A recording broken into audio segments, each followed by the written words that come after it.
አይ ዳኒ እንደው ቶሎ ብለህ ላፍ አላረግም ብለህ ጽጌን ተበላህ። በቃ በጣም ይገርማል በእውነት። ተው ዳኒ ንቃ ብለን ነበር። ተው ዳኒ ንቃ፣ ተው ንቃ፣ ተው ንቁሁን። ጽጌን አንዱ መጥቶ ይልፋሃል ተው ብለንህ ነበረ። ይኸው እንግዲህ በአደባባይ ተልፈሃል ማለት ነውና ዛሬ ሽር ብትን እያደረጋት ነበር። እውነት ለመናገር የምሬ ነው የምላችሁ። እሷም ደግሞ ፍንዲቅ ብላለች። በቃ ወደዋለች ልጁን ራሱ ማለት ነው። በቃ አበባ ሲሰጣት ደግሞ ኦ ማይ ጋድ የፍቅረኛሞችን ቀን እንግዲህ አብረው አከበሩ። ታዲያ እንግዲህ ምን ይባላል? ፍቅረኛሞች ናቸው ማለት እኮ ነው ወገኖቼ። ምን ታስባላችሁ? ዘሩ ቀለጠ ጽጌ ፋንዲሻ ማለት ነው። ዳኒ ጠፋ እኮ በቃ ከሩታ ጋር እንደ ቪዲዮ ሰሩ። በቃ ለም ብሎ ጠፋ ማለት ነው። ሰላም እንዴት ናችሁ? ደህና ናችሁ ወይ? አይና ለምን ለዚህ ቤት አዲስ ከሆናችሁ ቤተሰብ ሆኖ አብራችሁ ላላችሁ አመሰግናለሁ። ሰላም ጤና ፍቅር ከእናንተ ጋር ይሁን እያልኩ በአዲስ ቪዲዮ መጥቻለሁ። የቪዲዮ ከተመቻችሁ ላይክ፣ ሼር፣ ኮሜንት አስተያየት ስጡ። እርግጠኛ ነኝ ጽጌን የምትወዷ ብዙ ሰዎች እንዳላችሁ አውቃለሁ። እስኪ ጽጌን የምትወዷ በአንድ ቃል ግለጿት። ዛሬ ደግሞ የለበሰችው ልብስ ሲያክፋት ቀሚሱ ወደ ላይ ተገለበ። አይ አጭር ልብስ ባትለብሱስ ቢቀርባችሁ በፈጣሪ በጣም አጭር ናት ቀሚሷ እኮ ወገኖቼ። እና ቅፍ ሲያረጋት ተሳች ተገለበ። ደግነቱ ካሜራማኑ የገባው ነው። ካሜራማኑ የገባው ነው፣ ግን ካሜራውን ዝቅ አረገው። ጀግና ነው በእውነት። እንደዚህ አይነት ካሜራማን ፈጣሪ ይስጣችሁ በጣም ማለት ነው። እና ልጁ ቅፍ ሲያረጋ ከታች ቀሚሱ ተገለበ።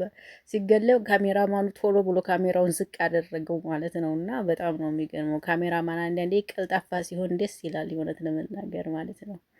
እና ዳኒ ሻዬ እንዲያው ተበላሽ እኮ ተበላሽ። እንደው ዳኒ ተበላህ፣ ያሳዝናል። ተበላህ ዳኒ። እንደው ዝም አልክ በቃ አሳልፈህ ሰጠህ ማለት ነው። ይችን የመሰለች ቆንጆ የልጅነትን ፍቅረ የልጅነት እኮ ማለት ናት። ማርያምን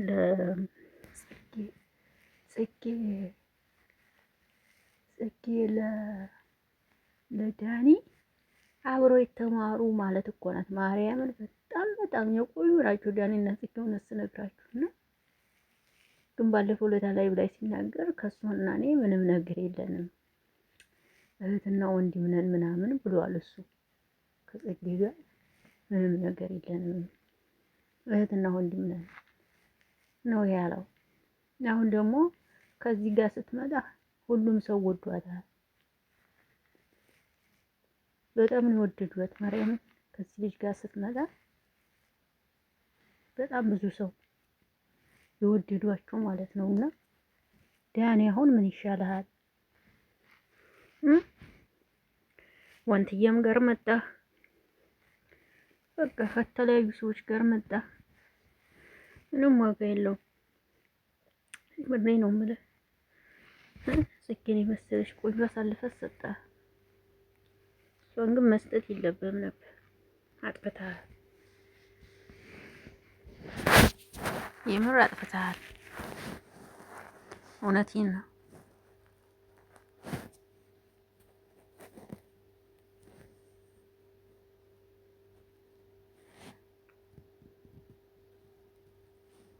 እና የፍቅረኛሞችን ቀን ኦ ማይ ጋድ እያከበሩ ነው በኢትዮጵያ። ቫላንታይን ይባላል። የቫላንታይን ቀን እንግዲህ እየተከበረ ነው በኢትዮጵያ ማለት ነው። ቀይ በቀይ እየተለበሰ ምናምን ቫላንታይን እየተከበረ ግን ምንድን ነው ቫላንታይን? የምሬ ነው። ግን ቫላንታይን ምንድን ነው? የፍቅረኛሞች ቀን ይባላል ቫላንታይን። እና እንደ ሴቶች ነው አበባ ምናምን ቀያይ ነገር የሚሰጠው ማለት ነው። እና ምን ትላላችሁ? ተከበረላችሁ እናንተም? እስቲ ኮሜንት ጻፉ። ቫለንታይን የተከበረላችሁ ኮሜንት ጻፉ ከስር። ኦኬ ሰምታችኋል።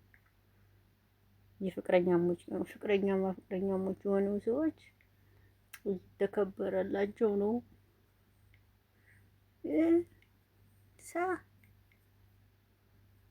እየተከበረላቸው ነው። ቫላንታይን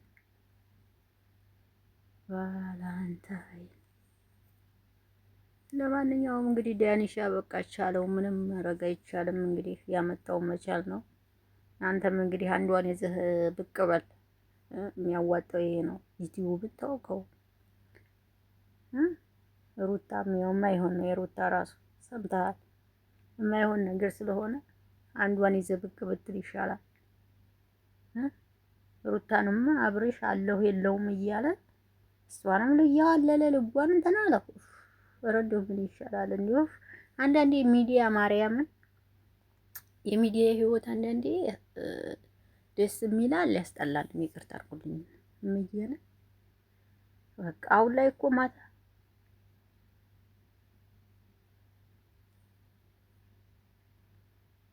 ማታ ላይ ራሱ እኮ ቁጭ ብላችሁ ባለትዳር ሆናችሁ እሱም ስልኩን ይዞ ቁጭ እሷም ስልኳን ይዛ ቁጭ፣ እንደዚህ ነው አሁን ላይ ባለትዳሮች ራሱ። አያስጠላም ወገኖች? በጣም ነው የሚያስጠላው። ማታም ሲተኙ ስልካቸውን እሷም ስልኩን ከፍታ እሷም ስልኩን ከፍቶ፣ ኧረ በስመ አብ! እንደዚህ አይነት ትዳር በጣም ነው የሚያስጠላው። ይቅርታ አድርጉልኝ። የምር ብቻ ምንም ማድረግ አይቻልም። ያው ጊዜው ስለሆነ ምንም ይሄ ነው።